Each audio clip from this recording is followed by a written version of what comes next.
Alors, salam alaikum, bonjour tout le monde. Dans cette vidéo, on va faire la correction de cet examen de la fac de Kenetra, la prémécision. Alors, c'est l'examen de traitement du signal. Alors, soit FT, un signal périodique de période de P défini par Morson comme suite. F de t est égal à la valeur absolue de t, c'est t appartenant à moins pp. Alors, représenter graphiquement f de t dans l'intervalle moins de p de p. Alors, il suffit de représenter cette fonction dans l'intervalle moins pi p. Alors, comment on va représenter cette fonction? Alors, f de t, elle sera égale à la valeur absolue de t, mais la valeur absolue de t, c'est t. C'est t appartenant à 0 pi. Et f de t, elle sera égale à moins t, lorsque t appartenant à moins pi, 0. Or, ça, c'est une équation ligne droite. Donc, il suffit de faire l'image de 0 et l'image de p. Et donc, il nous donne cet intervalle. L'image de 0, c'est 0, donc il passe par ce point. L'image de p, c'est p, il passe par le point. La même chose pour ça. D'ailleurs, cette fonction, elle est paire, donc elle est symétrique par rapport à l'axe des ordonnées. Donc, on obtient sur l'intervalle moins p, p, cette courbe-là. Elle est formée par deux segments. Alors, pour construire sur 0 de P, il suffit de construire ici. Alors, on fait la translation de cette courbe avec le vecteur de P dans cette direction pour avoir ça. Alors, quel est le translaté de moins P par le vecteur de P? C'est P. Et quel est le translaté de 0? C'est de P. Donc, il suffit de faire la translation de ce point, il donne ce point-là, et la translation de ce point, ici, il y a 2P, P moins 2P, donc translation, il donne ce point. Et puisque l'image d'un segment par une translation est un segment, donc il suffit de relier les deux points, donc ce segment-là. Et pour avoir ce segment, il suffit de faire la translation moins 2P, dans ce sens, moins 2PI. Alors, l'image de 0, l'image de P, alors c'est l'image de 0, donc ça c'est moins de P. Donc l'image de ce point, c'est ce point. Et l'image de ce point-là, alors de ce point-là, c'est ce point-là. Et puisque ça est un segment, donc l'image est un segment. Et voilà la courbe. Elle est formée par des segments ou bien il est brisé. Et c'est une courbe en dents de C على أسنان منشار. إذا نقوم بإزاحة هذا الجزء، يعطينا هذا الجزء. الإزاحة غادي تكون باستعمال المتجهة 2 إي، إي هي هذه، ونقوم بإزاحة هذا الجزء لاستنتاج هذا الجزء بالإزاحة V يساوي moins 2 P fois I. هنا ici, je m'excuse, 2PI, parce que la période, c'est 2P. Et nous voyons que cette courbe est symétrique par rapport à Y. Pourquoi? Parce que c'est une fonction paire. Alors, calculons le coefficient de la décomposition en série de Fourier. Donc, العوامل ديال la décomposition تجزيء ou là je ne sais pas comment il se traduit en arabe, la décomposition en série de Fourier, les coefficients A1 et Bn. Alors, il faut retenir la chose suivante. CF est pair, alors les Bn sont nuls.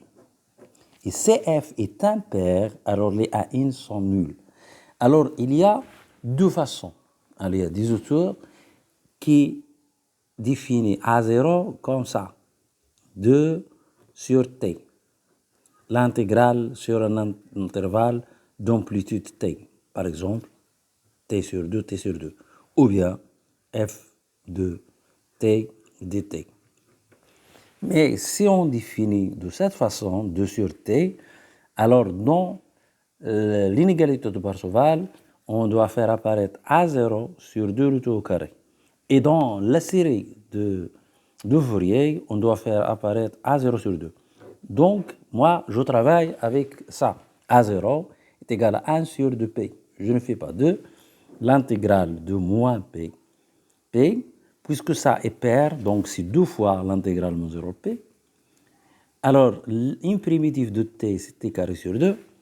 Et donc, en remplaçant, on trouve A0 avec cette convention-là, 1 sur 2P, 1 sur T, c'est P sur 2. Ça, c'est A0. Alors, on va calculer les AN lorsque N appartenant à N étoile. Alors, pour A0, c'est fini. Lorsque N appartenant à N étoile, on va calculer les AN. Alors, les AN sont 2 sur T, T sur 2P, moins pp sur un intervalle.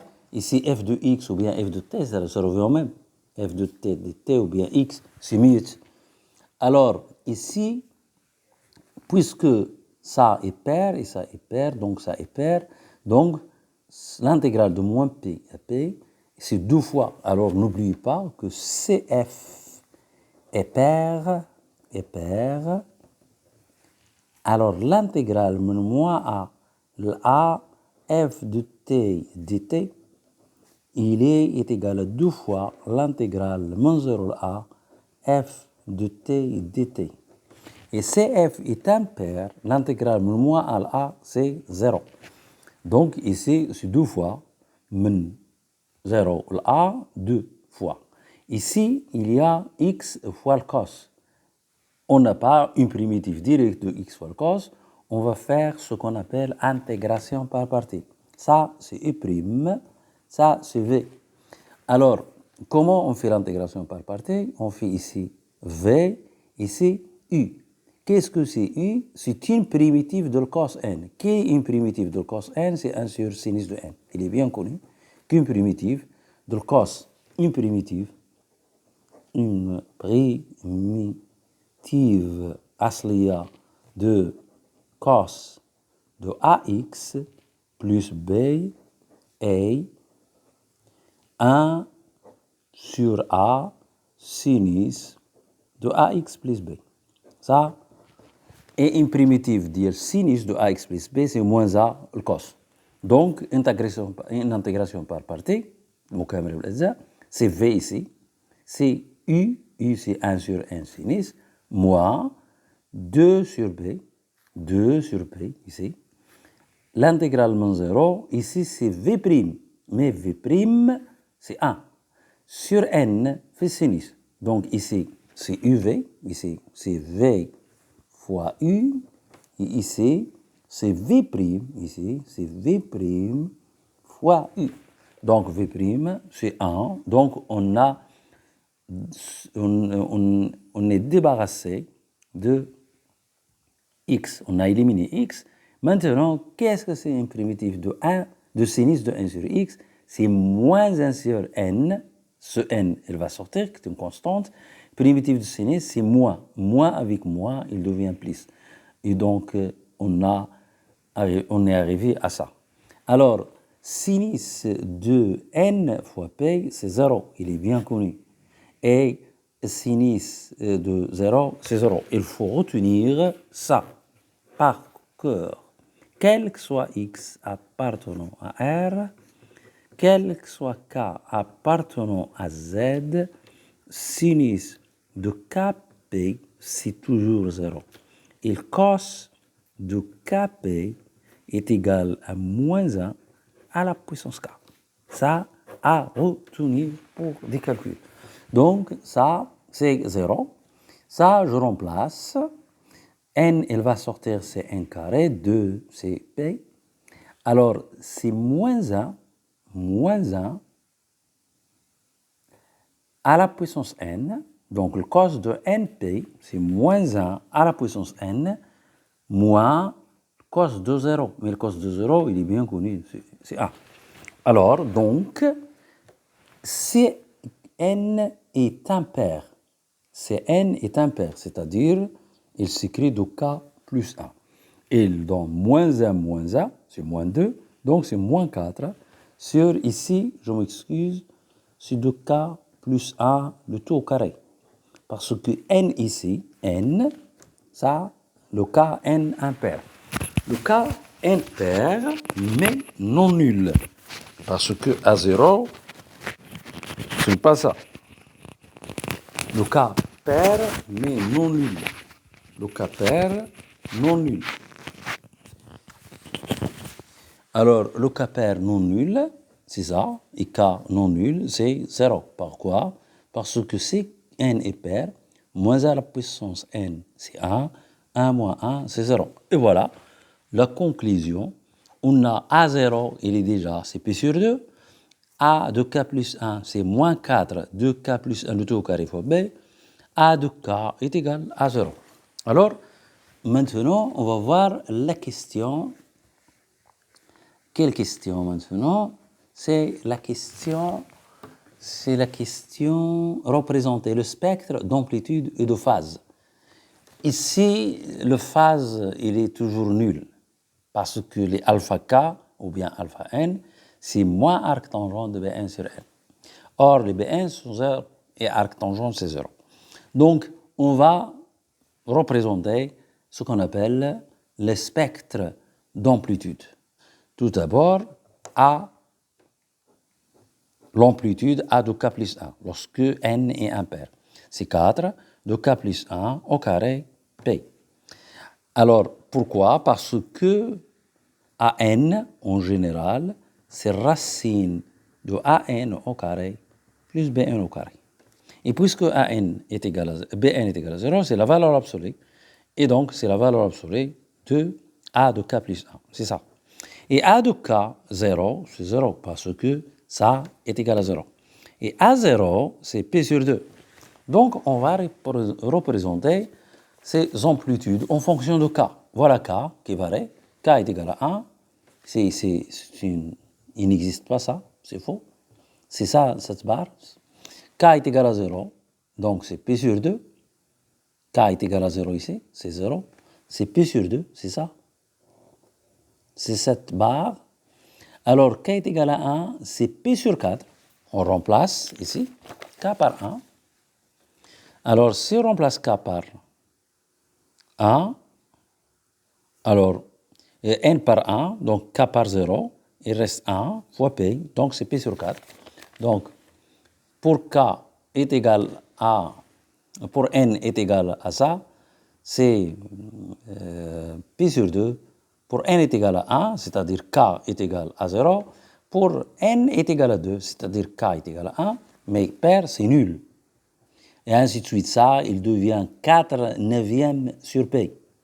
Et il devient ici. Ça, c'est nul. Maintenant, c'est 4 ici. C'est 5. Pour les 5, il n'est pas nul, mais il est presque nul. Et si on suit la trajectoire, il est comme ça, l'amplitude. L'amplitude, il varie en fonction de n, c'est comme ça. Pour n est égal à 0, c'est ça. Pour n est égal à 1, pour n est égal à 2, pour n est égal à 3, 4, ainsi de suite. Voilà. Mais les alpha n, c'est arc tangent de moins bn sur an, par définition, mais les bn sont nuls, donc c'est nul. Donc les amplitudes, les fréquences, c'est 1, 2, est constante. Alpha est toujours nul. Donc la courbe est confondue avec l'axe des fréquences, ou bien ce qu'on appelle, en mathématiques, l'axe des abscisses. Alors, calculer la puissance moyenne, c'est classique, c'est la définition. Ça, c'est la définition. La puissance moyenne, c'est la définition. 1 sur t, l'intégrale de moins t sur 2, t sur 2, la valeur absolue, ou bien le module au carré de t. Ou bien, d'une autre façon, c'est 1 sur t, l'intégrale mesurée de t. f de t et de t. Ici, c'est au carré. Donc, c'est ça la puissance. Donc, on va moins t sur 2. T est égal à 2p. Alors, 2p sur 2, c'est moins p, p. Alors, ici, ce n'est pas l'affaire de... C'est 2 fois, parce qu'il est pair. 2 mais 2, il va disparaître. Il ne reste que 1 sur p. Et c'est une primitive de x au carré, c'est x à la puissance 3 sur 3. Et nous remplaçons x par Ça, c'est 3, il va sortir parce que c'est une constante. Donc, remplaçons x par ça, c'est p au cube, moins 0 au cube. Mais 0 au cube, c'est 0. Et il nous donne ça. Donc, la puissance moyenne de cette fonction, de ce signal-là, c'est p carré sur 3. P carré sur 3. C'est ça la puissance moyenne. Alors, la question où il y a un peu de travail, c'est ça. On déduire toujours lorsqu'il y a le traitement signal et vous avez un sigma, pensez toujours à l'inégalité de Parseval. Cette inégalité qui va gérer ça. Donc, Parseval nous dit que la moyenne est égale à A0 sur 2, avec A0 ici, c'est 1 sur t, l'intégrale moins t sur 2, t sur 2. Ou bien f de t dt. Ou bien c'est 1 sur t, c'est la même chose que l'intégrale de 0t, f de t dt. Si on travaille avec ce A0, comme pour certains autour, بالنسبة للكتاب آخرين, ils travaillent avec ça, f de t dt. Alors si on travaille avec ça, on doit faire ça A0 sur 2 le tout au carré. Il va apparaître A0 au carré sur 4. C'est pourquoi dans certains exercices, vous trouvez A au carré sur 4. A0 au carré sur 4. Pourquoi? Parce qu'il travaille avec ça. Et c'est la même chose, ça revient au même. Donc, moi, en travaillant avec ça, si je travaille avec ce A0, c'est A0 sur 2, A0 au carré. Si je travaille avec ce A0, et je le droit, c'est A0 sur 2, le tout au carré. Les coefficients de Fourier au carré. Alors, c'est A0 au carré ici, 1 demi sigma de A de K plus 1, le tout au carré. Pourquoi on a éliminé les paires? Parce que pour n paire, c'est 0. Mais Bn, il est toujours 0 pour n'importe quel n. Il est pair ou impair. Maintenant, on va arriver à la conclusion. On a ça. Donc, on va remplacer ici, s'il y a une erreur, on va remplacer A0 par sa valeur, c'est P sur 2 le tout au carré, donc c'est P au carré sur 4, plus 1 demi, 16 ici, je vais remplacer A de K plus 1, parce qu'on a trouvé A de K plus 1 est égal à 4 sur 2K plus 1 au carré fois P. Donc, si je fais au carré, c'est 16. Ça, si je le fais au carré, c'est à la puissance 4. Et P au carré, c'est P au carré. Donc, il n'y a que de calcul. Donc, P à la puissance 2 sur 4 plus 1 demi, 16, elle va sortir, fois sigma de K est égal à 0 jusqu'à plus l'infini 1 sur 2K plus 1 à la puissance 4 P carré est égal à la puissance moyenne. C'est P carré sur 3. Je fais l'inverse ici. Ça est égal à ça, c'est la même chose que ça est égal à ça. Alors, ça, il reste que 8. 8 fois sigma, je vais placer ça, ici. Donc, il reste ici, et je vais multiplier par P carré. Je multiplie le tout par P carré, et je vais faire déplacer ça vers son membre-là. Il devient P carré sur 3, moins P carré sur 4. On multiplie par P carré, il devient ça.